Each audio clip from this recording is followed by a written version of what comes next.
If you roll over, this guy just keeps beating you again and again. No, we need to start hitting back.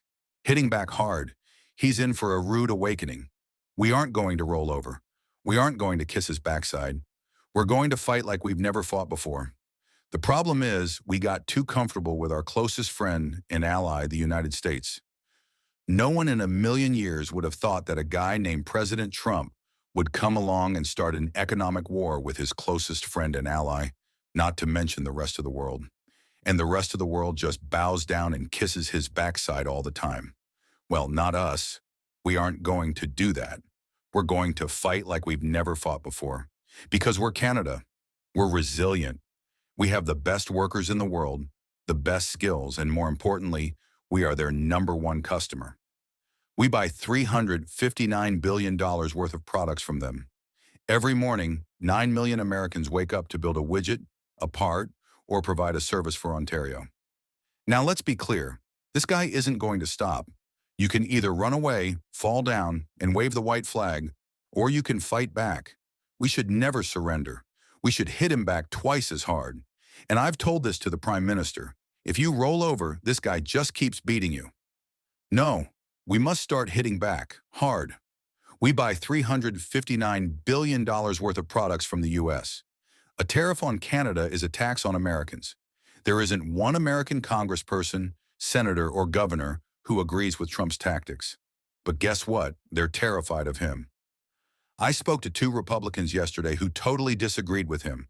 Rand Paul, thank you, he's one of the only senators who actually stands up to the president.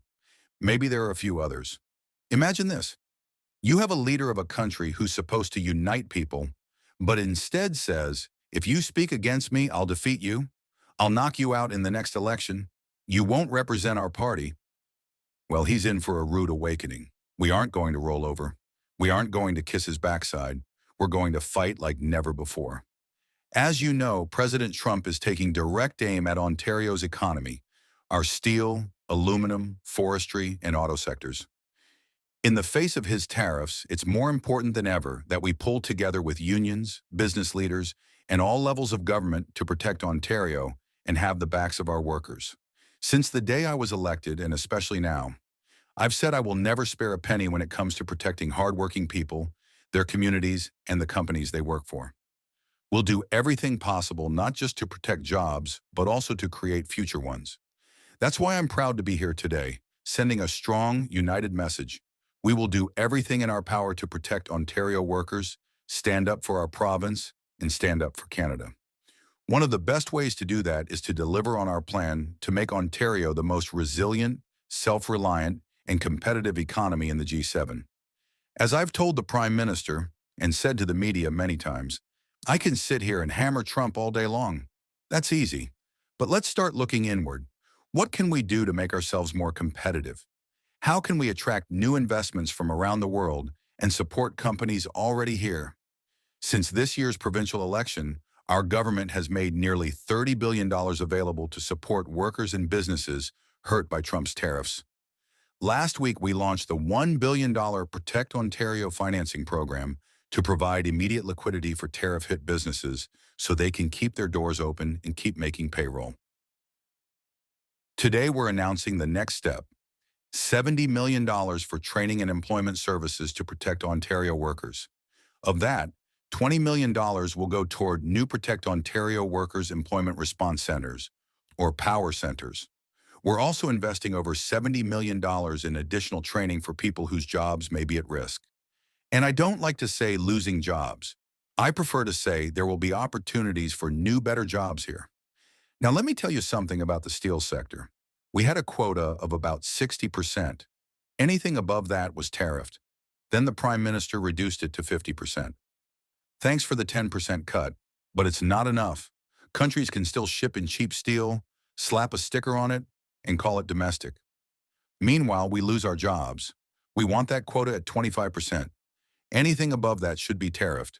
That one move would save thousands of jobs in the steel industry. I've told the Prime Minister, this has to happen. And let's stop with the political stripes. Since the day I got elected, I've said it. I don't care who you supported, what union you're in. We're one team. Team Canada. We work together because we have the greatest workers in the world, and we can compete with anyone. But some companies don't care about their workers. Let me be clear. I love the workers at Stelco, but I have a problem with their owner. He's been signing letters saying, bring all the steel down to the US and punish Canadians. Meanwhile, companies like Dofasco and Alouette aren't doing that. Maybe Stelco needs a new owner, or maybe we should just buy it back. And now let's talk about crime. We need to change the Young Offenders Act. At 16, every one of us knew that if you picked up a gun and shot people, you should go to jail.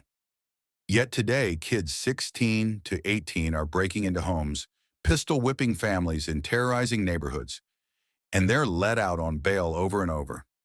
This is unacceptable. Remember the story in Lindsay? A criminal broke into a home, and the homeowner defended himself. Guess who got charged? Both of them. Something is broken. If someone breaks into your house with a weapon, you should be able to defend your family with whatever force is necessary. But too often, judges act like bleeding hearts. Poor kid, bad upbringing, let him out on bail. Meanwhile, it's their 5th time reoffending. People are done with this. Absolutely done. You should be able to protect your family. Just recently in Toronto, a little boy was shot in his own bed because punks with guns were terrorizing neighborhoods. And what happens if they're caught? Another judge says, let's give him another chance. No, this has to change. The Prime Minister promised me and the premiers he would change bail reform in September. And not watered-down reform, real reform. You carry a gun, commit a crime, you do 10 years. Simple. Watch how fast crime goes down once people are actually held accountable. This was today's important update. We want to make it absolutely clear that our videos never include any kind of misinformation. Canadian Nexus is dedicated to bringing you verified and trustworthy news from across Canada, from politics to society and everything in between. If you value truth and facts, you're in the right place. If you enjoyed the video, please like, share your thoughts in the comments, and don't forget to subscribe to the Canadian Nexus channel. Thank you.